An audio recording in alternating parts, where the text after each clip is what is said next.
बऱ्याच सर्वसामान्यांमध्ये पोलीस अधीक्षक म्हणजे डीएसपी या पदाविषयी उत्सुकता असते, म्हणजे नेमकं हे पद काय आहे आणि जबाबदाऱ्या नेमक्या काय आहे. म्हणजे की माझ्याकडे 5 पोलीस स्टेशन अंतर्गत आहे, तर तालुका पोलीस स्टेशनची सर्वसाधारणपणे रचना कशी असते, त्या ठिकाणी किती आता सध्या पाचोरा तालुका पोलीस स्टेशन मध्ये किती करणं असं होतं की सर्वसामान्यांना एखादा जर त्यांच्यासोबत इन्सिडेंट घडला आणि त्या संबंधीची जर पोलीस स्टेशन मध्ये तक्रार करायची असेल तर सर्वसामान्यांच्या मनामध्ये एक भीती असते की आपण पोलीस स्टेशनला जावं की नाही जावं. तर ही भीती दूर होण्यासाठी ऍज अ पोलीस उपअधीक्षक म्हणून तुम्ही काय, पोलीस प्रशासन म्हटलं की अगदी तुम्हाला अलर्ट राहावं लागतं किंवा कायदा सुव्यवस्थेची परिस्थिती बिघडेल हे सांगता येत नाही.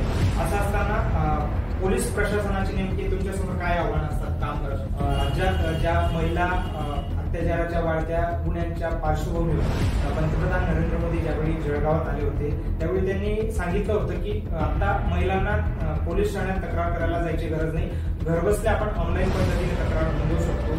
याच अनुषंगाने माझा एक प्रश्न आहे की ऑनलाईन तक्रार कशा पद्धतीने संबंधित. शेवटचा आणि अत्यंत महत्वाचा प्रश्न आहे की राज्यामध्ये गेल्या काही दिवसांपासून आपण जर बघितलं तर महिला अत्याचाराच्या घटना वाढत आहेत, गुन्हेगारीचं प्रमाण देखील त्या ठिकाणी वाढत आहे. याच अनुषंगाने तुम्ही जे सर्वसामान्य नागरिक असतील तर पोलीस प्रशासनाकडून काय त्यांना. नमस्कार, मी चंद्रकांत दुसाने, सुवर्ण संदेश लँग्वेज मध्ये आपल्या सर्वांचं स्वागत. पोलीस प्रशासन म्हटलं की पोलीस प्रशासन हा एक समाजाचा अविभाज्य भाग. खरं तर पोलिसांमुळे समाज हा सुरक्षित असतो. मात्र पोलीस प्रशासनाविषयी एक भीती सर्वसामान्य लोकांमध्ये असते, कुठे कुठे नकारात्मक भावना देखील पोलिसांविषयी आपल्याला दिसून येते. असं असताना सुवर्ण खानदेश लाईव्हच्या माध्यमातून ओळख प्रशासनाची या विशेष मालिकेत पोलीस प्रशासन नेमकं कशा पद्धतीने काम करतं, पोलिसांची भूमिका नेमकी काय अशा वेळी काय असते, तसेच सर्वसामान्यांसाठी पोलीस प्रशासनाची जी कार्यपद्धती ती त्याच्यामध्ये सुलभता नेमकी येण्यासाठी आपण नेमकं काय केलं पाहिजे, सर्वसामान्यांनी काय केलं पाहिजे, पोलीस प्रशासनाने काय केलं पाहिजे, या सर्व विषयांवर आज आपण या सुवर्ण खानदेश लाईव्हच्या ओळख प्रशासनाच्या या कार्यक्रमात आपण संवाद साधणार आहोत. आणि या विषयावर आपल्यासोबत बोलण्यासाठी उपविभागीय पोलीस अधिकारी पाचोरा अर्थात डीएसपी श्री धनंजय येरुळे सर आहेत. सर, तुमचं सुवर्ण खानदेश लाईव्हमध्ये मनापासून स्वागत. नमस्कार. सर्वप्रथम गणेशोत्सवाच्या तुम्हाला आणि संपूर्ण पोलीस प्रशासनाला मनापासून सदिच्छा sir. Thank you. Same to you. Sir, माझा पहिला प्रश्न असा आहे की तुमचा परिचय नेमका काय आहे आणि तुम्ही पोलीस प्रशासनात कसे आहात. मी धनंजय येरुळे, सध्या उपविभागीय पोलीस अधिकारी म्हणून पाचोरा या ठिकाणी नेमणुकीस आहे. मी पोलीस दलामध्ये 1990ला PSI म्हणून MPSC थ्रू सिलेक्शन होऊन भरती झालेलो आहे आणि त्यानंतर आता सध्या पोलीस उपाधीक्षक म्हणून इथं पाचोऱ्याला नेमणूक आहे. त्याच अनुषंगाने माझा प्रश्न असा आहे की बऱ्याच सर्वसामान्यांमध्ये पोलीस अधीक्षक म्हणजे डीएसपी या पदाविषयी उत्सुकता असते, म्हणजे नेमकं हे पद काय आहे आणि हे पोलीस अधीक्षक पोलीस उपअधीक्षक पद आणि त्याची मुख्य भूमिका आणि जबाबदाऱ्या नेमक्या काय आहेत. आता पोलीस उपाधीक्षक या पदासाठी एक पोलीस उपाधीक्षक आणि तेच SDPO उपविभागीय पोलीस अधिकारी त्यांना म्हणलं जातं. तर जनरली एक कामाची विभागणी व्हावं म्हणून जिल्ह्यामध्ये असे वेगवेगळे जिल्ह्यामध्ये उपविभाग तयार केले जातात.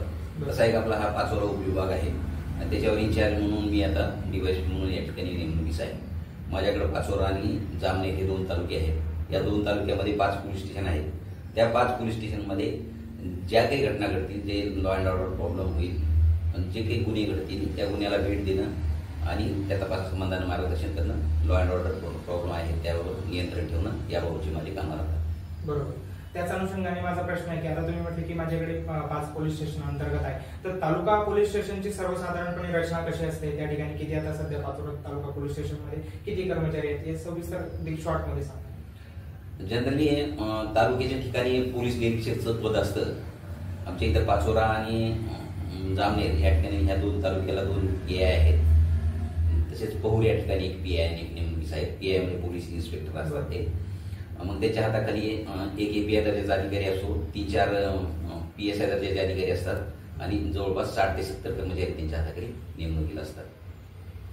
त्या ठिकाणी काही वेळा असं होतं की सर्वसामान्यांना एखादा जर त्यांच्यासोबत इन्सिडेंट घडला आणि त्या संबंधीची जर पोलीस स्टेशनमध्ये तक्रार करायची असेल तर सर्वसामान्यांच्या मनामध्ये एक भीती असते की आपण पोलीस स्टेशनला जावं की नाही जावं. तर ही भीती दूर होण्यासाठी ऍज अ पोलीस उपअधीक्षक म्हणून तुम्ही काय सांगणार सर्वसामान्यांना. नाही, सर्वसाधारणपणे ज्या लोकांवर अन्याय झालेला आहे आणि त्यांना कायद्याप्रमाणे न्याय मागायचा आहे, असे न्याय मागण्यासाठी त्यांना पहिलं जे न्याय मागण्याचं जे ठिकाण आहे ते पोलीस स्टेशनच आहे. तर त्याप्रमाणे शासनाने बरोबर त्या एरियाप्रमाणे त्या याच्याप्रमाणे डिवाइड करून पोलीस स्टेशनची निर्मिती केलेली आहे. ती लोकांच्या सोयीसाठीच केलेली आहे. ज्याच्यावर कुणावर अन्याय झाला असेल, ज्याच्याकडे कुणाला त्रास झाला असेल, अशा लोकांनी पोलीस स्टेशनला जावं. पोलीस स्टेशनला अविरत 24 तास त्या ठिकाणी पोलीस ठाणे अंमलदार आमचे बसलेले असतात. त्यांच्याकडे लेखी तोंडी कशाही प्रकारे त्याला तक्रार देता येते. पोलीस प्रशासन म्हटलं की अगदी तुम्हाला अलर्ट राहावं लागतं किंवा कायदा सुव्यवस्थेची परिस्थिती बिघडेल हे सांगता येत नाही. असं असताना पोलीस प्रशासनाची नेमकी तुमच्यासमोर काय आव्हानं असतात काम करत असताना? नाही, generally law and order problem आहे, हा सगळ्यात मोठा प्रॉब्लेम आहे सध्या पोलिसांकडे. बऱ्याच वेळा मोठे क्राईम घडतात. त्या क्राईम मधून बी लोकांचा गैरसमज झाल्यामुळं किंवा कुठल्या अफवा पसरल्यामुळं लोकांमध्ये लोक रस्त्यावर येतात आणि कायदा आणि सुव्यवस्थेचा प्रश्न निर्माण होतो. मग ते हाताळणं तेच सध्या जिकिरीचं काम आहे. सध्या एक कौटुंबिक जबाबदारी आणि प्रशासनिक जबाबदारी यामध्ये कसं म्हणजे हे समतोल कसा साधतात? नाही, आता थोडक्यात सांगायचं म्हणजे आता आमच्या कुटुंबाला पण आता आमची सवय होऊन गेलेली आहे. त्याच्यामुळं जनरली सकाळी आम्ही घरातून निघतानाच पूर्ण नाश्ता जेवण करूनच घराच्या बाहेर निघतो. मग दुपारचं जेवण भेटेल नाही भेटेल याची अपेक्षा न करता आमचं काम चालू असतं.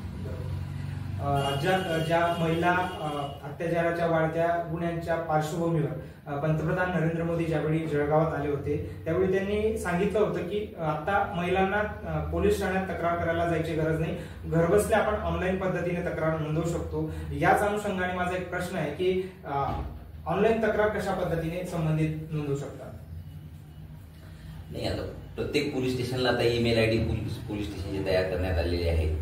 आणि आता शासनाने जे नवीन BNS आणि BNSS कायदा जे 2 नवीन कायदे 3 कायदे तयार केलेले आहेत त्यानुसार आता तुम्हाला EFIR पण देता येते.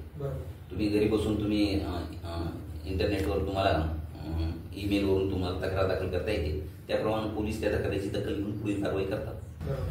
एक अजून एक प्रश्न आहे की पोलिसांचं जर रोजचं रुटीन बघितलं तर अनेक साऱ्या अडचणींना त्या ठिकाणी सामना करावा लागतो. याच अनुषंगाने एक प्रश्न आहे की सरकारकडनं ऍज अ पोलीस प्रशासनातले अधिकारी म्हणून तुमच्या काय आणखी अपेक्षा आहेत? नाही, शासन तर तसं वेळोवेळी आम्हाला नेहमी सहकार्य करतो, त्याबाबत काही दुमत नाही आहे माझं. लोकसंख्येमागे पोलीस कर्मचाऱ्यांची संख्या कमी असं तुम्हाला थोडं पोलीस स्टेशन लेवलवर कर्मचाऱ्यांची संख्या वाढवण्याची आवश्यकता आहे.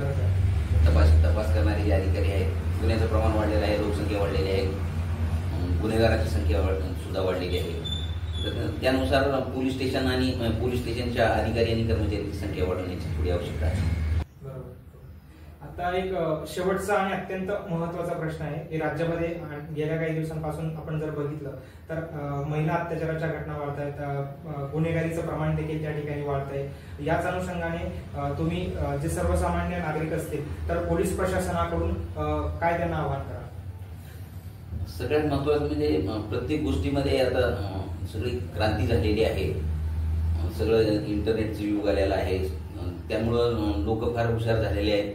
गुन्हे करणारे बी तपास करणाऱ्या अधिकाऱ्याच्या पुढचा वापर करून राहिलेले आहे. तर नागरिकांनी दक्ष राहणं सगळ्यात महत्वाचं आहे. मग ते सायबर क्राईमच्या संबंधानं असो किंवा इतर छेडछाडीच्या संबंधानं असो किंवा कुठलेही फसवणुकीचे प्रकार आहेत, वेगवेगळे जे ट्रिक वापरून जे गुन्हेगार गुन्हे करतात त्या संबंधानं थोडं नागरिकांनी दक्ष राहून आपली कामं केली पाहिजे आणि सतर्क राहिले पाहिजे. जनरली चोरी वगैरे होऊ नये यासाठी बाबा घरामध्ये किमती सामान वगैरे घरात ठेवलं नाही पाहिजे, नंतर पैसे नाही ठेवले पाहिजे किंवा घर बंद करून तुम्ही जर कुठं जात असाल 5 दिवसासाठी 7 दिवसासाठी जात असाल तर शेजारी बाजाराला सांगितलं पाहिजे, जवळच्या पोलीस स्टेशनला इन्फॉर्म केलं पाहिजे. ह्या सर्व गोष्टीची थोडी नागरिकांनी पण दक्षता घेतली पाहिजे. CCTV कॅमेरे स्वतःहून बी CCTV कॅमेरे बसवले पाहिजे. आणि सध्या आता CCTV कॅमेरा एक तिसरा डोळा झालेला आहे आमच्या पोलिसाचा, त्याच्यामधून तपासामध्ये भरपूर सहकार्य होते. जे लोक बसू शकतात अशा लोकांनी आपल्या घराच्या बाहेरील बाजूनी कॅमेरे सुद्धा बसवले पाहिजे. धन्यवाद सर, तुम्ही तुमचा अत्यंत महत्वाचा वेळ आमच्या सुवर्ण खानदेश टाइम्ससाठी दिला, त्यासाठी मनापासून मनापासून आभार. तर आपण पाहिलं श्री धनंजय वेरुळे सर यांनी सविस्तरपणे पोलीस उपअधीक्षक पद नेमकं काय आहे आणि पोलीस प्रशासनाच्या कारभारावर देखील त्यांनी भाष्य केलंय. तर तुम्हाला हा व्हिडिओ कसा वाटला, ही मुलाखत नेमकी कशी वाटली याबद्दल कमेंट बॉक्समध्ये आम्हाला नक्की कळवा. तसेच सुवर्ण खानदेश लाईव्हच्या ओळख प्रशासनाची या विशेष मालिकेबद्दल तुमच्या काही सूचना असतील तर कमेंट बॉक्समध्ये नक्की कळवा. तसेच सुवर्ण खानदेश लाईव्हच्या युट्यूब चॅनलला लाईक, सबस्क्राईब आणि शेअर करायला विसरू नका. धन्यवाद.